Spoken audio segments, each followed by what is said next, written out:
আজকে বানিয়ে দেখাবো লাউয়ের সাথে 5 ফোড়ন দিয়ে একটি ভিন্ন ধরনের রেসিপি। তো বন্ধুরা, সবার প্রথমে এখানে আমি আধা কিলো মতো লাউ খুব ভালোভাবে কেটে ধুয়ে পরিষ্কার করে নিয়েছি। দুটো মাঝারি সাইজের আলু ছোট ছোট করে এখানে কেটে ধুয়ে নিয়েছি। অপরদিকে গ্যাস ওভেনে একটি কড়াইয়ের মধ্যে পরিমাণ মতো সরষের তেল দিয়ে কয়েকটা বড়ি ভেজে নিলাম।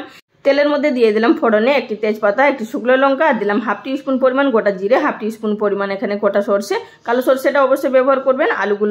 আলুগুলো একটু ভেজে নেওয়ার পর দিয়ে দিলাম দুটো কাঁচা লঙ্কা, হাফ টি স্পুন পরিমাণ গ্রেট করে নেওয়া আদা, স্বাদ মতো হলুদের গুঁড়ো, পরিমাণ মতো নুন দিয়ে খুব ভালোভাবে এটিকে আবার ভেজে নিলাম। তো দেখতেই পাচ্ছেন এখানে লাল লাল করে ভেজে নেওয়া হয়ে গেছে। দিয়ে দিলাম হাফ টি স্পুন পরিমাণ জিরে গুঁড়ো আর হাফ টি স্পুন পরিমাণ ঝালের জন্য লঙ্কা গুঁড়ো।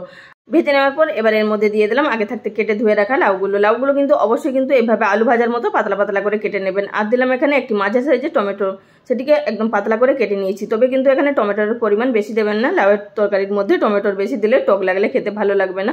অপরদিকে একটি মশলা তৈরি করে নিলাম 5 ফোড়ন আর গোটা জিরে শুকনো খোলাই ভেজে নিয়ে এটিকে ঠান্ডা করে নিয়ে গুঁড়ো করে নেব। এবারে দেখুন এদিকে কিন্তু লাউটা খুব ভালোভাবে সিদ্ধ হয়ে গেছে এবং জলও কিন্তু ছাড়তে শুরু করেছে। এই পর্যায়ের মধ্যে দিয়ে দিচ্ছে আগে থাকতে সিদ্ধ করে রাখা কাবলি ছোলা।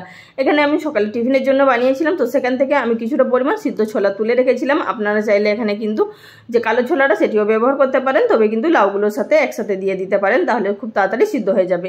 ঢাকা দিয়ে কিছুক্ষণ রান্না করে নেওয়ার পর দিয়ে দিলাম যে স্পেশাল মশলাটা আমরা তৈরি করে রেখেছিলাম, সেখান থেকে 2 চামচ পরিমাণ দিয়ে আবার ওইটিকে খুব ভালোভাবে নাড়াচাড়া করে মিশিয়ে নেব।